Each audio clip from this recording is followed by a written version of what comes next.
The strange box. Introduction.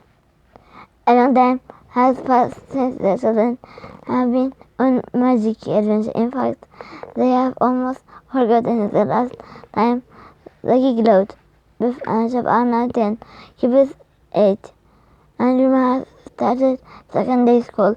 When Chip discovers a strange old box in his room, things begin to change forever. Chapter 1. Chip found the old box on top of his wardrobe. It had been there for years. He just forgotten about it. He took the box down, blew the dust off, and looked at it carefully. "Come and see this," Biffy called. The box was made of heavy metal and had strange marking on it. "We found the magic key inside it," said Chip. "Do you remember?" He scratched the lid with his fingernails. "It is rusty," Biff said, "but the rust is an odd green color." They took the box downstairs. Biff rubbed it with a scoring pad under the green rust. The metal shone with different colors. "It looks like oil when it's spilled on water," said Biff. Kipper came into the kitchen. He flung his football kit on the floor, into the fridge, went to the fridge, and poured himself a glass of orange juice. "Hey, what a weird looking box," he said. "It has a magic key in it," replied Chip. "But it is not much use, since that is all peculiar. Look." The box was empty, but inside were metal grooves and slots. It looked as if something complicated had once fitted exactly into it. We've no idea what it is or what it was used for, said Biff. Chip left the box on the worktop, and they all went upstairs. What they didn't see was a faint glow that seeped out through the half-shut lid of the box. Chapter 2. The big event of the weekend at the school fair. The money raised at the fair was going to buy IT equipment. Mom had been busy making cakes to sell. Biff, Chip, and Kiba had filled a bag with old toys and games for the toy stall. That Saturday, Wilma's mom came to the house to collect things for her second-hand stall. Wilma was helping her to run it. "We've no match for you," said Mom. "There's a vase, some china cats, and a picture that none of us likes." Chip spotted the old box on the worktop. "How about this? Somebody might want to buy it," he said. He looked at Biff and Kiba. "We don't want it, do we?" Biff and Kiba shook their heads, and so Wilma's mom took the box to sell on her stall. After that, the trouble began. Chapter 3. Later, the family went to the supermarket. When they got home, Floppy was barking loudly. A window had been broken, and the kitchen door was open. "Someone's broken in," gasped Dad. "Oh no!" exclaimed Mom. "What have they taken?" They looked round to see what had been stolen, but nothing was missing. The only strange thing was that the house felt very cold, and the glass from a broken light bulb lay on the floor. Maybe Fluffy saw them off, said Biff. It's very odd, thought Chip. I wonder what they were after. Later, Biff called Chip to your room. I know this sounds silly, she began, but do you think it was a good idea to give the old box away? We find the key in it. Why not? The key is still safe, isn't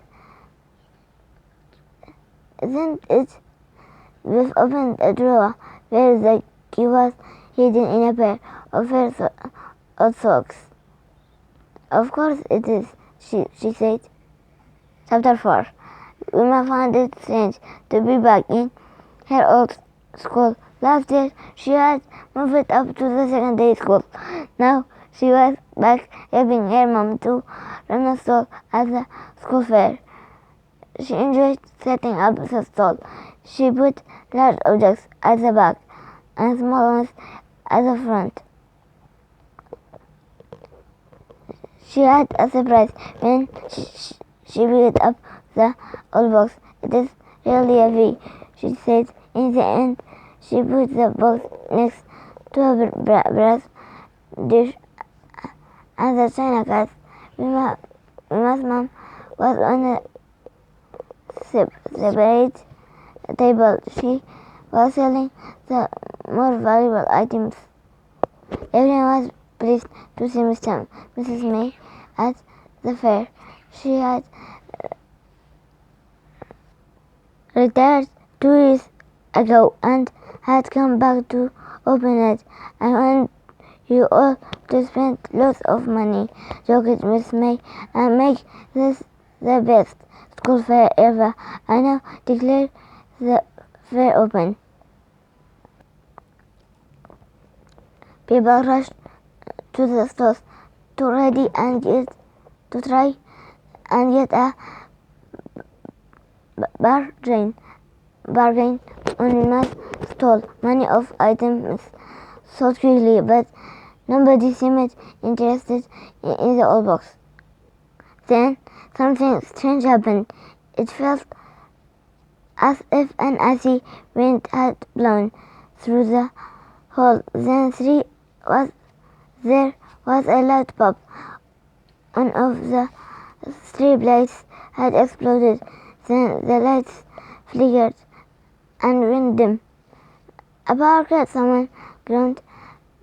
Mr. Matlock, the caretaker, hurried into the hall, but then the lights came back on again. How odd, said Wilma's mom. Chapter 5. Nadim came to the stall with Biff and Nina. He picked up the old box and opened it. I like this, Wilma. How much? He asked. £5, replied Wilma, hopefully. Fine, said Nadim, handing Wilma the money. But I'd like to buy the box too, said a voice behind them. Nadim spun round. The voice was icy and sincere. It belonged to a tall man in a long coat. He had pale, waxy skin, bright green eyes, and very black hair. The man's eyes were so cold and piercing that Wilma shuddered. I'm sorry, the box is sold, she said. Even so, the man scared her. The man stared at Nadim. I'll give you £30. That's 6 times what you paid for it, he said. Nadim imagined that if a snake could talk, its voice would sound just like the man's. But something made Nadim want to keep the box, whatever the man offered him. So he shook his head. You stupid boy, the man hissed. You have no use for the box, but I have all right. I'll give you £50. And Jim gasped. £50 was a lot for a useless old box. Take the money, urged Chip out of corner of his eye. Needham saw Mr. Matlock shaking his head. Needham's heart beat fast. It was hard to breathe. He thought what he could do with 50 pounds, but something told him not to sell the box to this man. Sorry, he said, it is not for sale. The man opened his mouth to speak, but Mr. Matlock moved close to Needham. Is everything all right, Mr. Matlock asked in a firm voice. The man stared at Needham with lizard-like eyes. They made the hair rise on the back of Needham's neck. Yes, said Needham. I think so. The man turned sharply and strode away. Mr. Matlock spoke quietly to himself. So the enemy has come, he said. Chapter 6. Every Saturday afternoon, Biff, Chip and Kipper took Fluffy for a walk. They ran home quickly and put Fluffy on his lead. Then they walked back to school to meet their friends. They wanted to talk about the scary man. Who was he? Why did he want the box so badly? And what did Mr. Matlock have to do with it? They met up with Wilma, Needham and Nina outside the school. As they walked home together, Chip noticed that Needham was holding the old box tightly under his arm. They all talked about the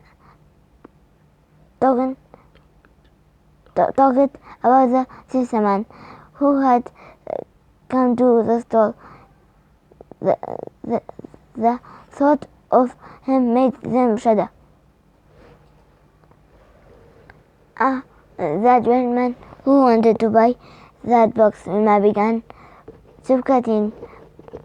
But you turned down 50 pounds, Needham, he said. I would have taken the money just to get rid of him. Needham shrugged. There was something about him. I couldn't let him have it. Suddenly Fluffy stopped and growled. Has it turned chilly? Asked Kipper. Then as they turned into the park, there he was, the strange man. He was standing in front of them, blocking their way. I want that box, he hissed. What? It is not yours, it is mine. Give it to me. Chip gave a leap. It was you who broke into our house, he shouted. You were looking for the box. But the man just stared at Needham.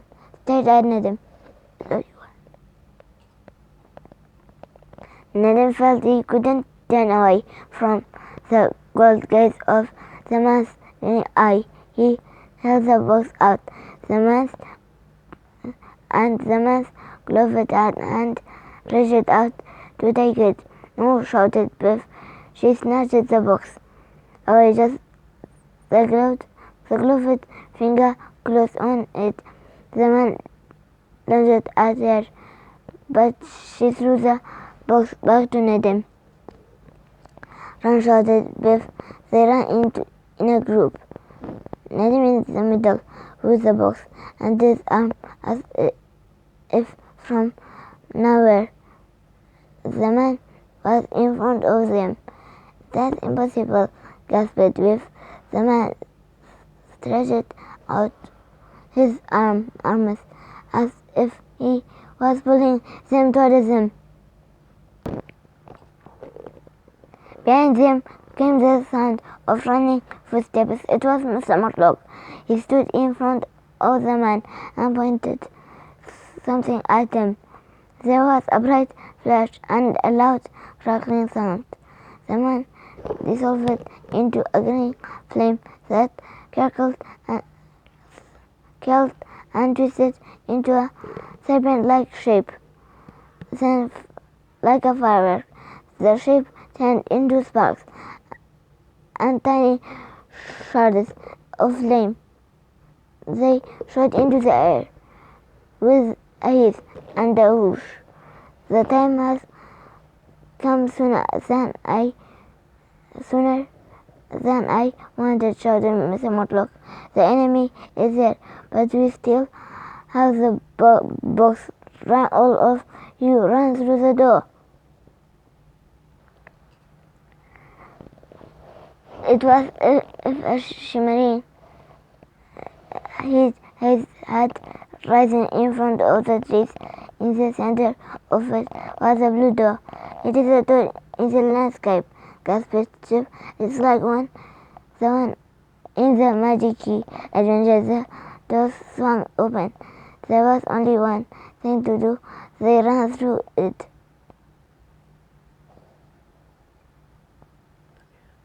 The end.